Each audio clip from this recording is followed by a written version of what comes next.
A black attorney, fresh from winning the biggest case of his career, walks into his law firm expecting celebration. But everything changes in an instant. A senior partner, cold and detached, calls him into an office.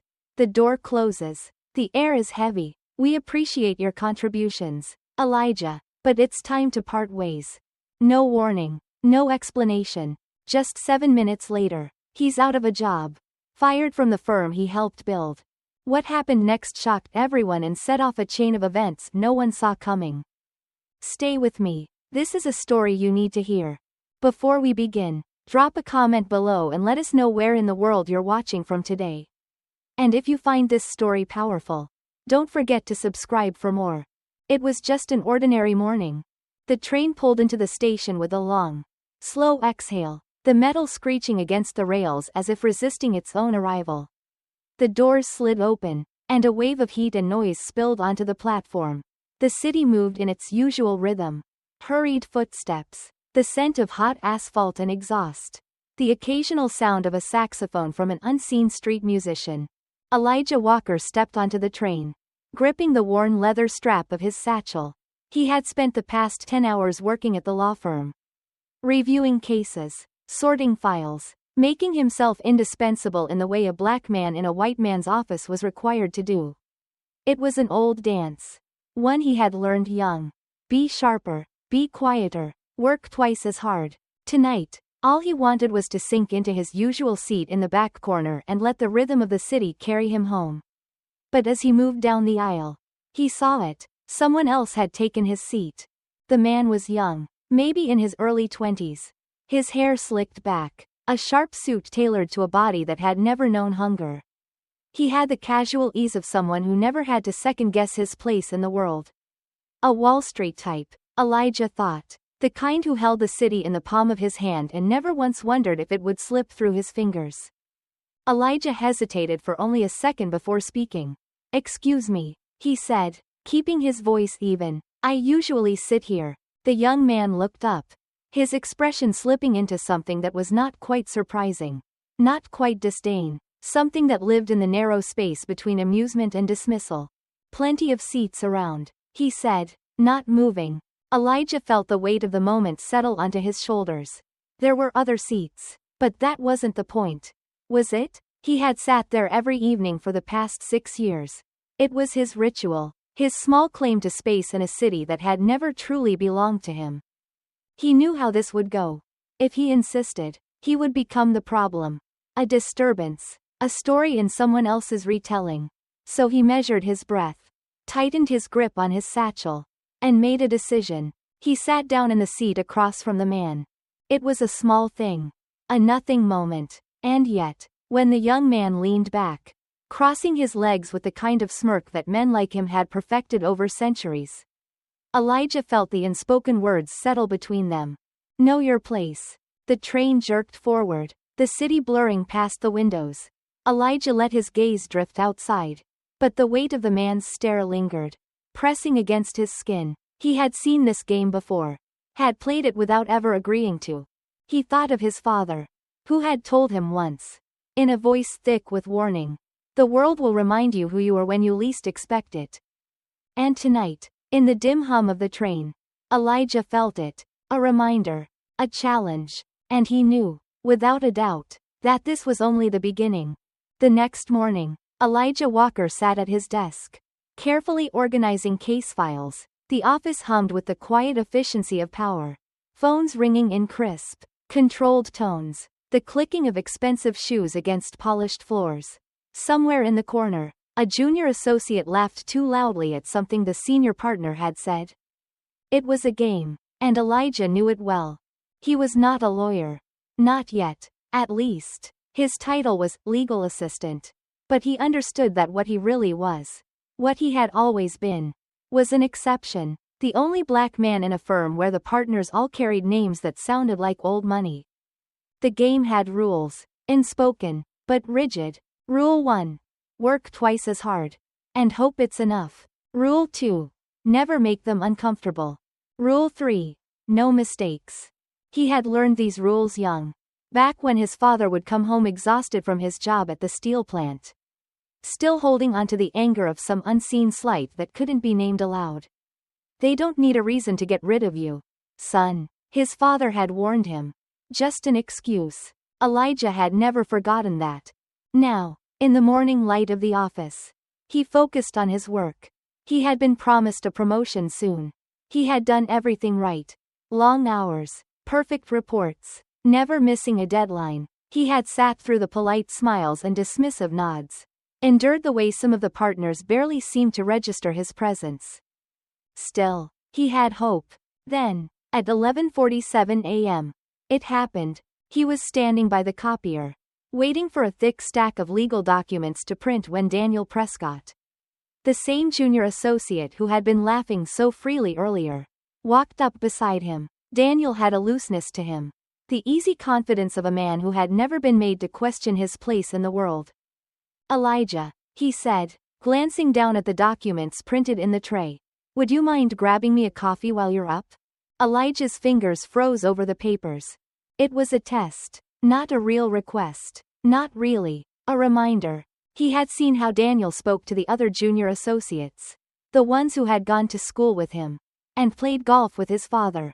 He had never asked them to get him coffee. The rules of the game had never changed. They only disguised themselves in new ways. Elijah turned slowly, his voice measured. I think the break room is that way, he said, tilting his head toward the far end of the office. Daniel blinked, the smirk on his face flickering for just a second before settling back into place. Right, of course, he said, chuckling as if it had all been a joke. But Elijah knew better. The other associates had seen. A few looked up from their desks, exchanging quick glances. No one said anything. They never did. Elijah gathered his papers and returned to his desk. At 2:15 p.m., he received an email from his supervisor. Meeting in conference room B at 3 p.m. Need to discuss your role in the firm moving forward. He exhaled slowly, setting down his pen. The world would remind him who he was. Always. And today, it seemed, the firm was preparing to do just that. Elijah Walker sat in the cold, glass-walled conference room, his hands resting on the polished oak table. The New York skyline stretched beyond the window, indifferent to the quiet tension in the room. The partners were late. He had been in the firm long enough to know what that meant. It was intentional, one of those subtle power plays, the kind they thought he wouldn't notice. But he did. He noticed everything. When the door finally opened, Daniel Prescott entered first, carrying a legal pad he didn't need. Behind him, Robert Langston, senior partner, smoothed his silk tie as he took his seat at the head of the table.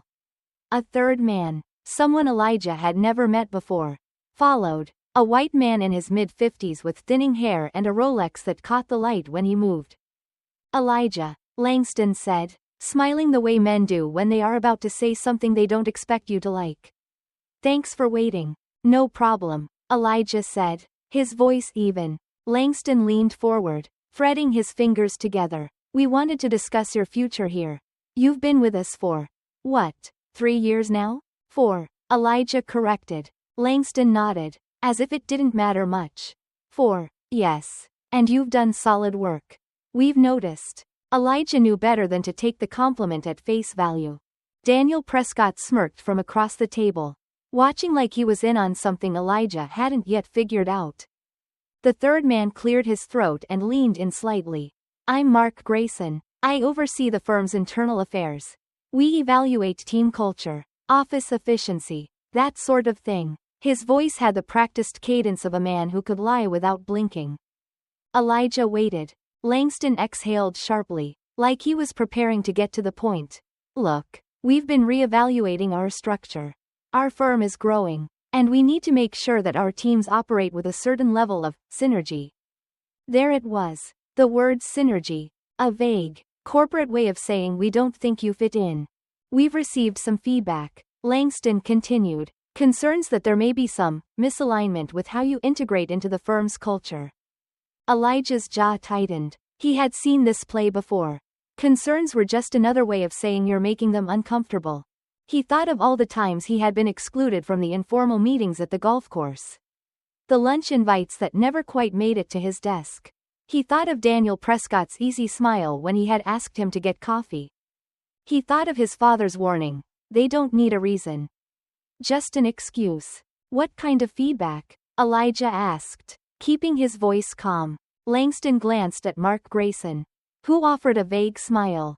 "Nothing major. Just observations from colleagues about communication style. A few instances where you may have come across as rigid." Rigid. Another word that meant something else entirely when it was directed at a black man in a white space. "I see," Elijah said. "And is this feedback specific to me? Or is this something all the associates receive?" Silence. A flicker of something passed through Langston's expression. Annoyance. Maybe. Prescott looked amused, but Grayson maintained that same polished smile. "Elijah," Langston said, "we're trying to help you. We want you to succeed. But the reality is, the partners have to think about the bigger picture. There are other candidates who fit more naturally into our vision for this firm's future." Elijah felt the weight of the words land in his chest. It was coded language, but the meaning was clear. You don't belong here. He had done everything right. Worked longer hours, delivered better results, smiled when he didn't feel like smiling. And still, they were telling him he wasn't enough. Elijah straightened his tie, staring directly at Langston. "Are you saying I'm being let go?" Langston sighed, as if Elijah had made this more difficult than it needed to be. "No, of course not. But we do think it's time to reassess your trajectory here." "Meaning?" Elijah pressed. Grayson leaned forward again. "We'd like to suggest a transition. We think you might be a better fit in an advisory role rather than continuing in your current position. It would be more external-facing. More client-oriented." They wanted him gone, but not loudly, not in a way that could be traced back to them. Elijah let the words hang in the air before he finally spoke. "No." The room went silent. Langston raised an eyebrow. "No?" Elijah met his gaze without hesitation. "I was hired as a legal associate. I've done the work. I've exceeded expectations. And I've played by your rules. I'm not transitioning anywhere." Daniel Prescott chuckled under his breath, shaking his head slightly, but Elijah ignored him. Langston sighed again, this time with a touch of irritation. "Elijah, we're offering you an alternative because we don't want to see you struggle here. We're giving you a path forward." "I already have a path forward," Elijah countered. "It just doesn't seem to be the one you had in mind." A long silence. Then Langston stood, buttoning his jacket. "I'll be honest with you, Elijah. There's only so much we can do here. If you choose to be difficult, you're only making it harder for yourself." Elijah stood too. "I appreciate the meeting," he said, "but I have work to do." He walked out before they could say anything else. The office was quiet when he returned to his desk. A few associates stole quick glances at him but looked away just as fast. News traveled quickly in places like this. He sat down, staring at the legal documents on his desk. The rules of the game had changed. But Elijah Walker wasn't planning on losing. Elijah Walker pressed the button for the elevator and exhaled slowly. His jaw clenched tight. He could still feel the weight of the meeting sitting on his chest. The polished floors of the law firm's 40th floor gleamed under the artificial lighting. But there was nothing about the moment that felt bright. Behind him, hushed voices of associates whispered about cases. Clients. The usual. But he knew better. He knew some of them had already heard. Word traveled fast in places like this. He had just been told, in no uncertain terms, that his presence was no longer convenient. Yet, here he stood. The elevator doors slid open, revealing a gleaming interior lined with mirrors and brass fittings. Elijah stepped inside, adjusting his suit jacket out of habit. Just as the doors began to close, a hand darted through the gap. Daniel Prescott. Elijah tensed. He wasn't in the mood. Prescott smirked as he stepped inside, standing just close enough to be a problem. The doors shut with a smooth click, sealing them in. The mirrored walls reflected back two men in sharp suits. But only one carried himself like he owned the place. Prescott exhaled sharply, shaking his head with that same smug expression Elijah had come to hate. "Well," he said, dragging the word out, "that was something." Elijah didn't respond. Prescott wasn't the kind of man who let silence sit for long. "You know," He continued, "You should really think about what they're offering you. It's not the worst way to leave." He shrugged, pretending to be thoughtful. "They could have just let you go outright." Elijah turned his head slowly. "And what makes you think I'm leaving?" Prescott laughed. A short, amused sound. "Oh, come on, Elijah. You're smarter than that. Everyone in that room knows how this ends." "Hell, you know how this ends." The elevator hummed as it descended. Elijah stayed still. He could feel the heat of Prescott's gaze on him, waiting for a reaction. When it didn't come, Prescott sighed dramatically. "Look, man, I get it. You want to fight back. Prove a point. But what's the endgame here? You're up against people who've already made up their minds. They'll make your life hell before they let you win." Elijah's fingers curled into his palm. But he didn't let the anger show. Instead, he turned the question back on him. "Why do you care?" Prescott grinned. "I don't. I just don't like watching people waste their time." Elijah studied him for a long moment. Prescott was the kind of man who had never worried about things like belonging. His name alone had opened doors. He had never been the only black face in the room, forced to prove, over and over again, that he wasn't there by accident. The elevator chimed, passing the 25th floor. Elijah's voice was calm when he finally spoke. "Let me ask you something. Daniel, what exactly makes me not a good fit here?" Prescott tilted his head, pretending to consider it. "It's not one thing. It's just the way things are. You know that." Elijah nodded, as if that answer meant something. "So it's not my work." Prescott sighed. "Your work is fine. And it's not my attitude." "Well," Prescott smirked, "you do have a certain edge." "An edge," Elijah repeated, letting the word settle between them. "Right. The kind of edge that gets a white man called assertive, and a black man called a problem." "That kind of edge?" Prescott's smirk faltered, just for a second, then it was back. "Look, man, you can waste your time dissecting it. Or you can be smart about this." "Smart?" Elijah echoed. "Yeah," Prescott said, shifting his weight slightly. "Take the deal. Walk away with a clean record. Maybe even let them give you a nice recommendation. You try to fight this, and you'll be gone and blacklisted." Elijah considered that. The threat wasn't subtle. Prescott took his silence as a sign of understanding. "See? You are smart," he said, patting Elijah's shoulder like they were friends. "Think about it." The elevator slowed, approaching the ground floor. Elijah looked at the numbers ticking down, then back at Prescott. "You know," he said, his voice almost conversational, "if they'd just fired me outright, that would have been one thing. But instead, they're trying to make me accept it. Like I should be grateful they're giving me the chance to walk away quietly." Prescott shrugged. "It's business." Elijah shook his head. "No, it's fear." Prescott's smirk slipped just enough for Elijah to know the words had landed. The doors slid open. Elijah stepped out first, his stride steady. The lobby stretched wide before him, polished floors reflecting the soft afternoon light. He could feel eyes on him. Receptionists, security guards, attorneys in expensive suits who had already decided which of them mattered more. Behind him, Prescott hesitated before stepping out. "You really going to fight this?" he asked. Voice low. Elijah turned, meeting his gaze. "I don't have a choice." Prescott exhaled through his nose, shaking his head slightly. "Then I hope you know what you're doing." Elijah smiled, the kind of smile that wasn't about happiness at all.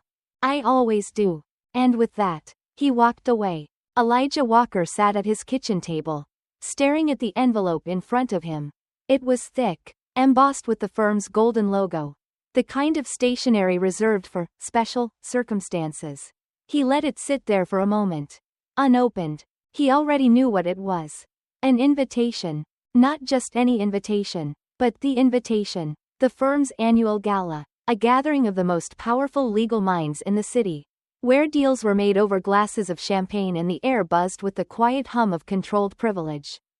Elijah had never been invited before. For 3 years, he'd watched from a distance as his colleagues prepared for it. He had seen the way it reinforced the invisible hierarchy. Who was rising, who was staying still, and who wasn't even considered. And now, after weeks of subtle meetings and coded conversations about his future, at the firm. The invitation sat in front of him like an offering. Or maybe a trap. The night of the gala.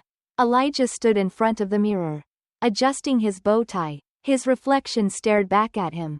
Sharp black tuxedo, polished shoes. The face of a man who had spent a lifetime learning how to navigate spaces that weren't made for him. He wasn't a fool. He knew why they had invited him now. It wasn't a sign of respect. It was a test. A performance. He had seen it before. They would watch how he carried himself. How he handled the passive-aggressive remarks disguised as compliments. How he responded when someone, accidentally, mistook him for the valet. Elijah exhaled. Tonight, he will play the game. But he would play it on his own terms. The venue was immaculate. Chandeliers glittered from the high ceiling, casting golden light onto polished marble floors. The room smelled of expensive perfume and power. Waiters in crisp uniforms weaved through the crowd, offering glasses of champagne on silver trays. Elijah stepped inside and immediately felt it. The shift in energy, the quick glances, the small but unmistakable pause in conversation as people registered his presence. He was the only black man in the room. The knowledge sat on his skin like an extra layer of fabric. He walked slowly, deliberately, letting his gaze sweep the crowd. He caught glimpses of familiar faces. Partners, clients, politicians, the kind of men who made decisions behind closed doors. A voice cut through the murmurs. Elijah, you made it. Daniel Prescott. Of course. Elijah turned to see Prescott approaching. A drink already in hand. His smile as effortless as ever. He looked comfortable here, at ease in a way Elijah never had been and never would be. Didn't think I'd miss it, Elijah replied, his tone smooth. Prescott chuckled. Well, let's just say some of us were curious. There it was. Elijah smiled. About what? Prescott took a slow sip of his drink. About whether you'd show up. About whether you understand how all this works. Elijah tilted his head slightly. And how does it work? Prescott's smile didn't waver. Oh, come on. You know the drill. You show them you can play nice. That you're a team player. You charm the right people. Nod at the right jokes. Show them you belong. Elijah let the words settle between them before answering.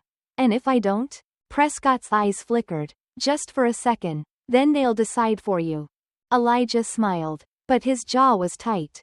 That was the real message. Wasn't it? We will let you stay.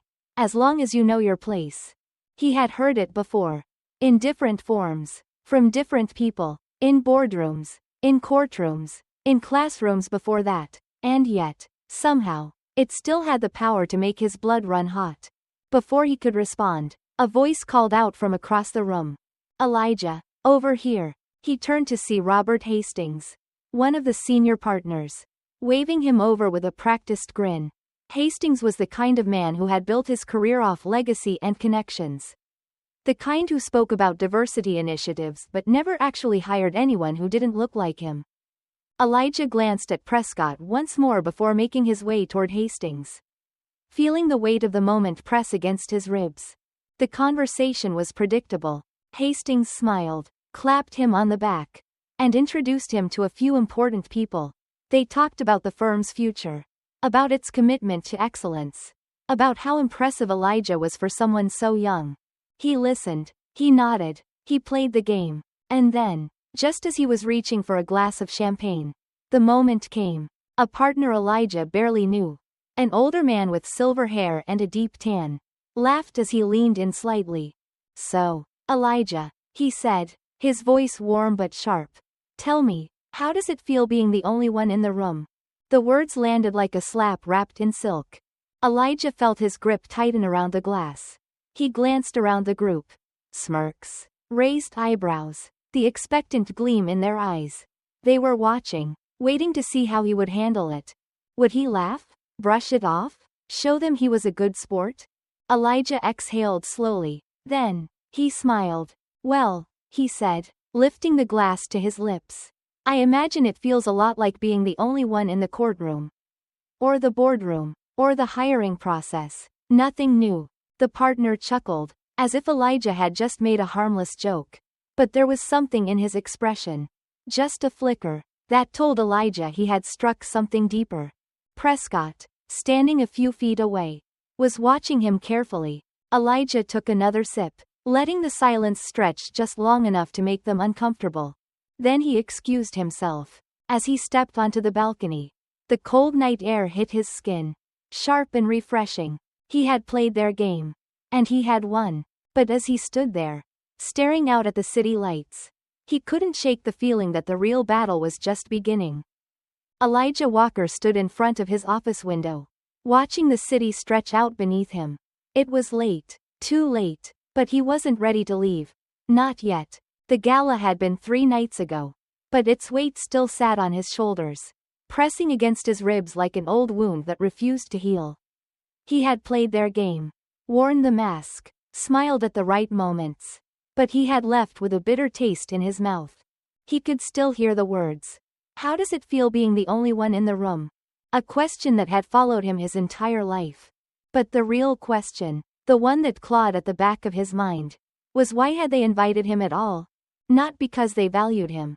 Not because they saw him as an equal. Because they wanted to see him. To test him. To remind him that no matter how high he climbed, he would always be climbing alone. The next morning, the first email in his inbox confirmed everything. Urgent. Meeting with senior partners 10 a.m. Elijah had been expecting this. He straightened his tie in the reflection of his office window before heading to the conference room. Inside, the air was thick with quiet authority. Dark mahogany table, polished silver trays of coffee and pastries. Everything designed to remind a man of where he was and, more importantly, where he wasn't. Daniel Prescott sat at the head of the table, flanked by Robert Hastings and a few others.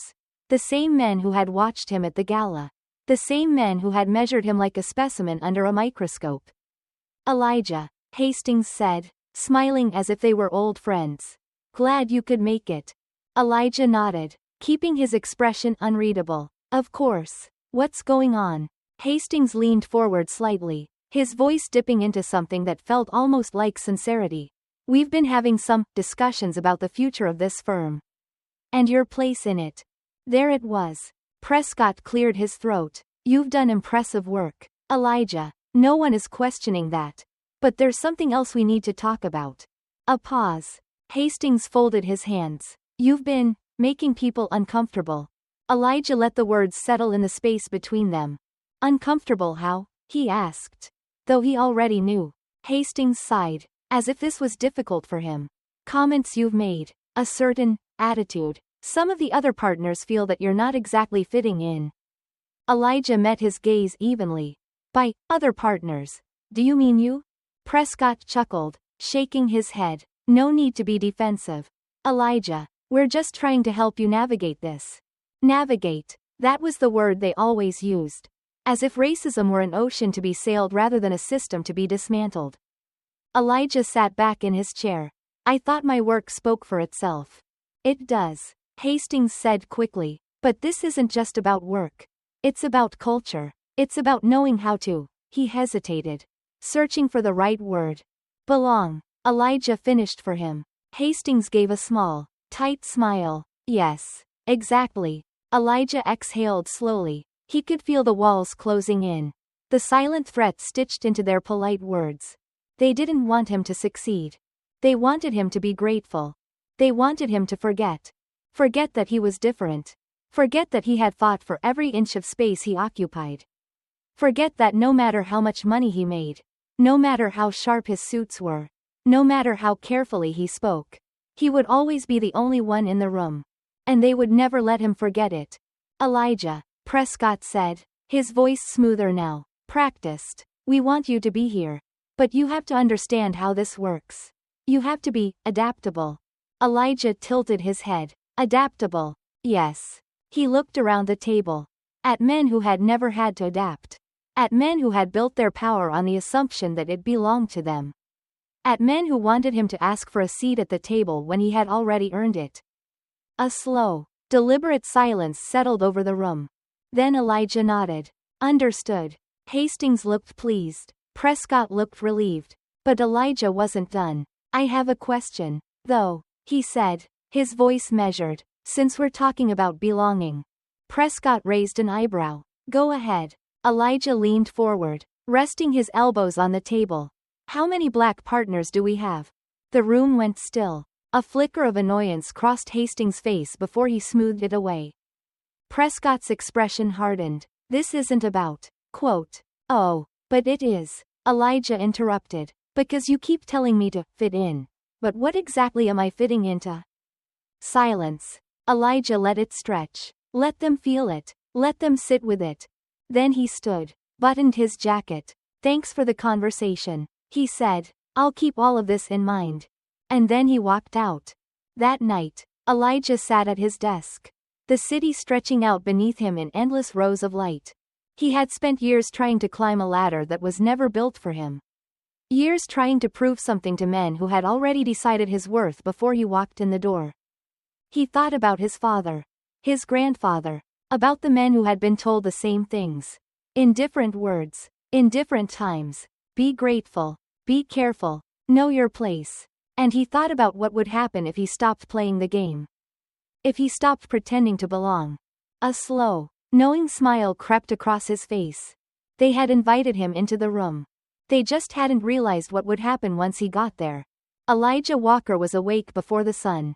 The city outside his window was still wrapped in the hush of early morning. But inside, his mind was a storm. The meeting with the senior partners still lingered. Their words clinging to him like damp air. You have to be adaptable. You have to fit in.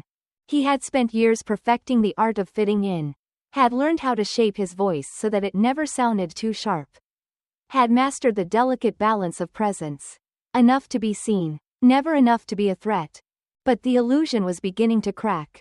For the first time, he wondered what it would cost him to stop holding the mask in place. By noon, the firm was buzzing. His assistant, Maya, stepped into his office, her expression cautious. There's something you should see, she said, placing a copy of the Times on his desk. Elijah glanced at the headline. Partner's future in limbo after questioning, belonging, at top law firm. He felt his pulse steady. The article had been printed before anyone had spoken to him. Before they had decided his future.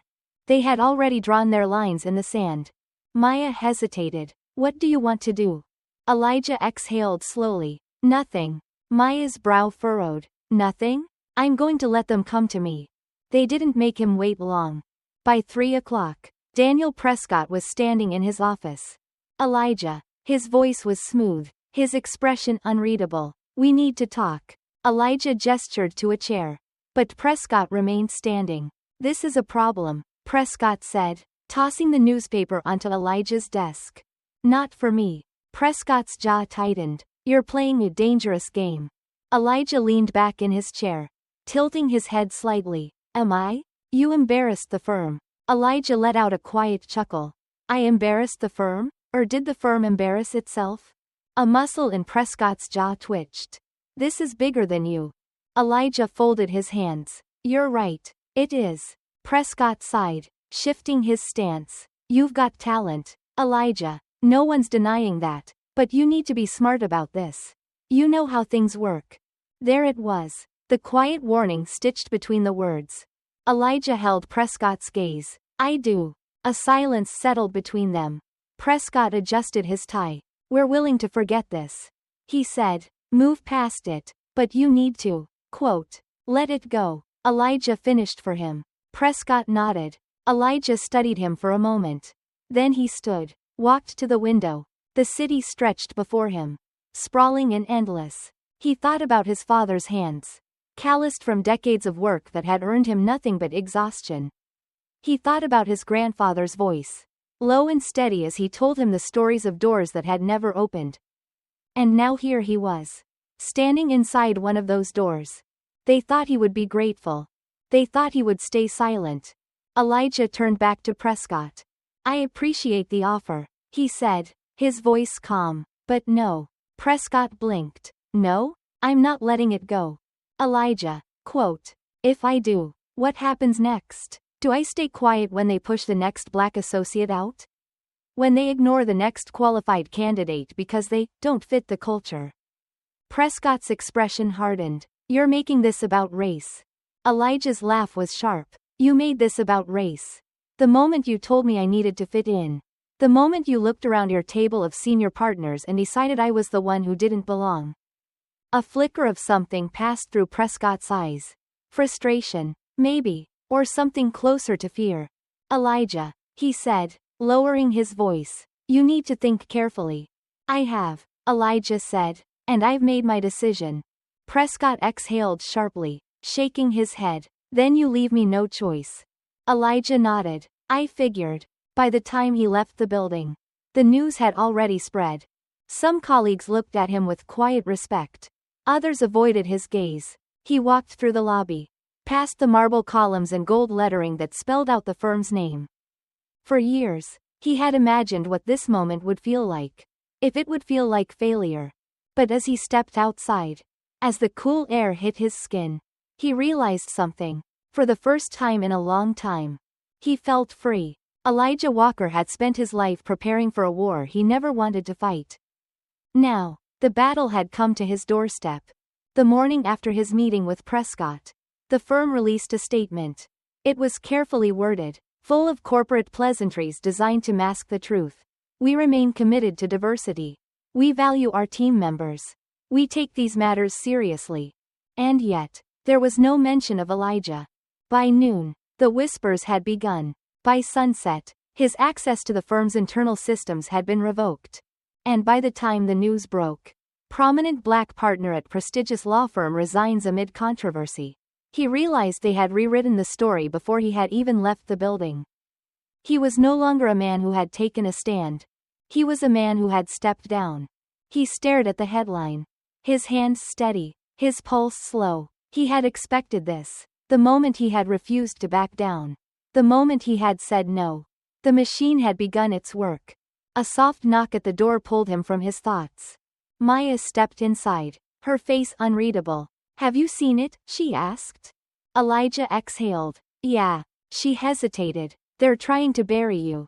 I know. Maya stepped closer. What do you want to do? Elijah looked at her. Maya, who had spent years fielding calls meant for people who never learned her name. Maya, who had perfected the same balancing act that he had. The art of being present without being too much. He had spent his career convincing himself that if he played the game well enough, the rules wouldn't apply to him. But the truth had always been waiting for him. The rules had never been his to break. Elijah picked up his phone. Let's tell the real story. By midnight, the article was live. I didn't step down. I was pushed out. Elijah Walker speaks on racism in corporate America. He hadn't sugar-coated his words. Hadn't softened them for comfort. He spoke of the silent rooms. The unspoken rules. The doors that were open were just wide enough for him to walk through. But never wide enough for him to stand tall. He told the truth. And the truth spread like fire. The calls began before sunrise. Some from reporters. Some from strangers who saw themselves in his words. And then, one from his father. The man who had taught him how to hold his head high. Even when the world tried to bend his spine. His voice was quiet, steady. You did good, son. Elijah closed his eyes. I don't know if it's enough. A pause. It never is. But you said what needed to be said. Elijah swallowed. For the first time in years. His father sounded proud. By noon, his inbox was full. Job offers. Speaking invitations. Requests for interviews. The world had decided he was a symbol now. Elijah sat back in his chair, staring at the screen. They wanted to hear his voice. Now that he had lost everything, he let out a slow breath. He had spent years trying to prove that he belonged. Now, he realized, he never should have asked for permission. He picked up his phone. Maya answered on the second ring. Tell me, he said, how hard is it to start your own firm? Maya's silence stretched for a beat. Then, you serious? Elijah glanced at the newspaper still sitting on his desk. The name of the firm that had erased him. The name that had never truly included him. He thought about the young black associates still walking through those doors. Still believing that if they just worked hard enough, they would be safe. He thought about the people who had reached out to him. Who saw him, not as a cautionary tale, but as proof that the system was never designed for them to win. Yes, Elijah said, his voice steady. I'm serious. The first office was small. The kind of place no senior partner would have ever stepped foot in. But it was his. The sign on the door was temporary. The furniture secondhand. Maya walked in, carrying 2 cups of coffee. This is it? She asked. Looking around. Elijah grinned. This is it. She handed him a cup. So what now? Elijah exhaled. Now. They built something new. Something that didn't require permission. Something that didn't ask anyone to fit in. He looked out the window. At the city stretched before him. He had spent years fighting to hold a seat at their table. Now, he would build his own. And this time, the door would be open.